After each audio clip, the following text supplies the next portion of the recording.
Assalamualaikum warahmatullahi wabarakatuh. Halo semuanya. Perkenalkan, nama saya Sahrani Yusuf dari SMKN 3 Bandung jurusan Bisnis Digital. Pada kesempatan kali ini, saya akan memaparkan hasil uji kompetensi bisnis digital, yaitu analisis brand. Dan brand yang saya pilih adalah Crocs. Sebelum masuk ke materi, marilah kita perkenalan lebih lanjut melalui Instagram pribadi saya yang ada di sebelah kanan atau Instagram brand yang ada di bawah Instagram saya.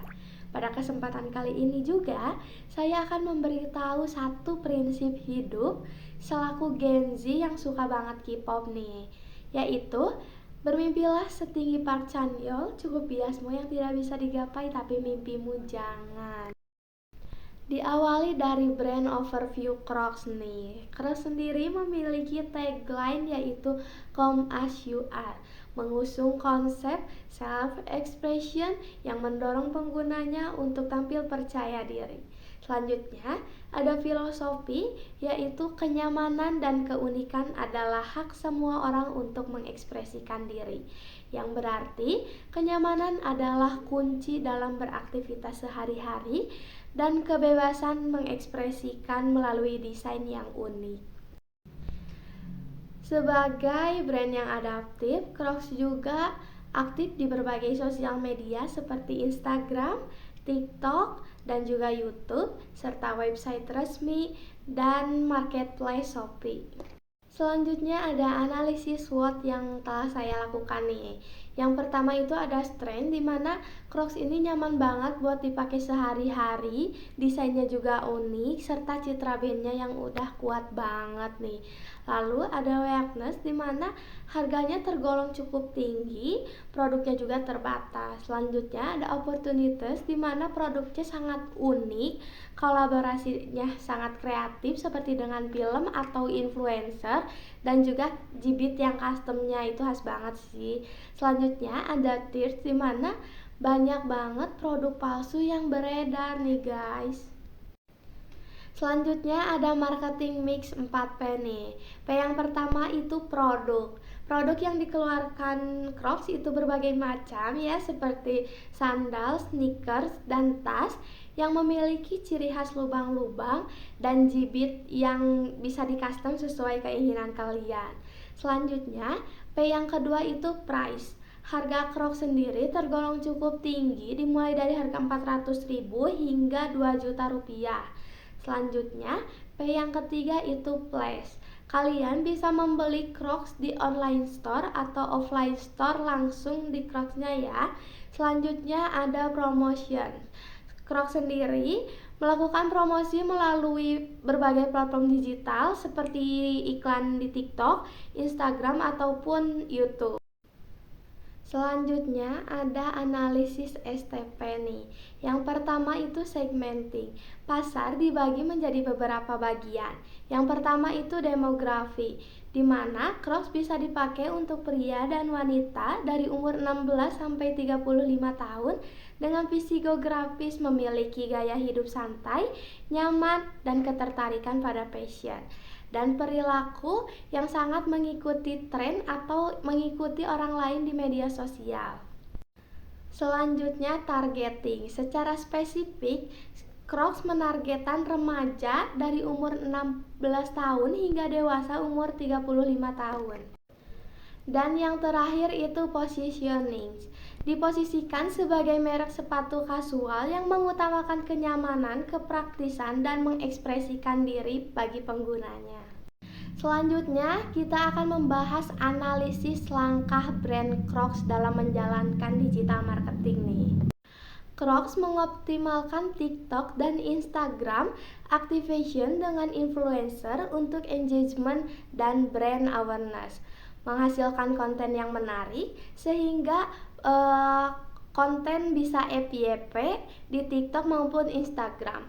Konten berisi tentang keunikan produk, challenge, dan behind the scene foto produknya nih. Lalu di sini kita akan membahas nih kenapa akun TikTok atau Instagram Crocs ini bisa muncul di beranda kalian.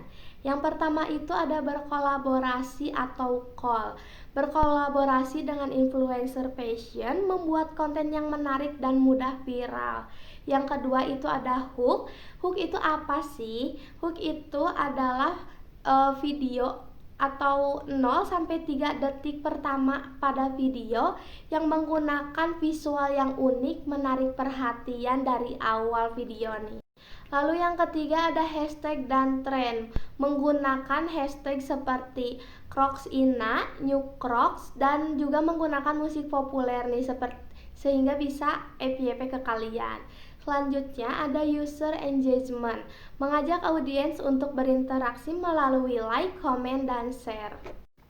Dan yang terakhir adalah konsistensi. Brand Crocs jarang membuat konten sendiri, tetapi konsisten aktif merepost konten dari audiens yang mengetag mereka nih guys. Setelah menganalisis konten FYP dari Crocs, kalian bertanya-tanya nggak sih call seperti apa yang dilakukan oleh Crocs? Nah, langsung aja kita bahas call yang dilakukan sama Crocs nih.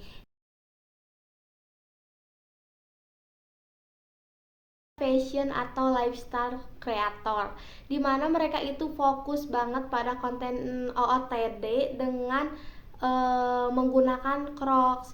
Dan yang terakhir itu ada public figure atau macro influencer. Biasanya mereka itu dibutuhin saat peluncuran aja guys, jadi biar booming, wow gitu. Jadi mereka istilahnya hanya dimunculkan ketika peluncuran produk aja. Nah, contoh dari makro influencer itu siapa sih? Yang jelas ada yang di pinggir kiri ada Justin Bieber selaku makro influencernya Crocs. Nah, setelah membahas call dari Crocs nih, kita akan lanjut ke audiens persona Crocs. Berdasarkan hasil survei 11 orang responden yang pastinya mereka ini pengguna Crocs sejati dan ori ya guys, dengan mayoritas audiens perempuan dan rentan usia 16 sampai 30 tahun, didominasi oleh pelajar dengan keseluruhan responden membeli klasik Crocs. Dari hasil survei kemarin, hampir seluruh responden membeli produk di offline store dan akan membeli kembali produk Crocs dengan motivasi tetap up to date dengan tren tapi mengutamakan kenyamanan dan sandal yang digunakan untuk sehari-hari. Setelah menganalisis audiens persona, mari kita geser ke analisis penjualan Crocs pada situs Kalodata nih. Dari data tersebut saya dapat menyimpulkan bahwa yang pertama, total pendapatan mencapai 364,5 juta selama 30 hari dengan rata-rata sekitar 12 juta per harinya. Yang kedua, seluruh pendapatan 100% hasil afiliasi. Yang ketiga, total penjualan mencapai 3,46 ribu produk. Yang keempat, didukung oleh 105 afiliator aktif dan 248 video afiliasi. Dan yang terakhir itu pendapatan cenderung stabil meskipun fluktuatif. Selanjutnya ada community event yang dilakuin sama Crocs nih. Yang pertama itu sangat legend, yaitu Crocstober, dimana community event ini dilakukan setiap tanggal 25 Oktober yang isinya ada peluncuran baru atau kolaborasi terbatas. Dan di event ini juga kalian akan mendapatkan beberapa voucher yang bisa ditukarkan langsung. Selanjutnya ada Share Joy Day. Kampanye ini adalah kampanye tahunan Crocs nih di Indonesia. Baru aja kemarin saat Idul Fitri, Crocs melaksanakan Share Joy Day untuk mengeluarkan edisi Ramadan. Selanjutnya ada analisis newsletter dan analisis email marketing nih. Selanjutnya ada jenis email apa sih yang diterima. Setelah kita mengirim email kepada Crocs, Crocs akan mengirim kembali email ke kita yang berisi promosi, penawaran harga hingga voucher yang bisa kalian langsung tuker dalam waktu 24 jam dan mengajak kalian untuk melakukan pembelian secepatnya nih. Selanjutnya ada analisis pelaksanaannya. Yang pertama fokus pengenalan brand dan konversi pembelian pertama. Strateginya menggunakan voucher diskon yang menarik perhatian. Tekniknya visualnya sederhana dengan informasi yang jelas dan langsung ke poinnya nih. Selanjutnya ada pesan disampaikan secara singkat, padat, dan mudah dipahami. Dan yang terakhir ada tujuannya mendorong pelanggan untuk segera melakukan pembelian melalui waktu yang terbatas.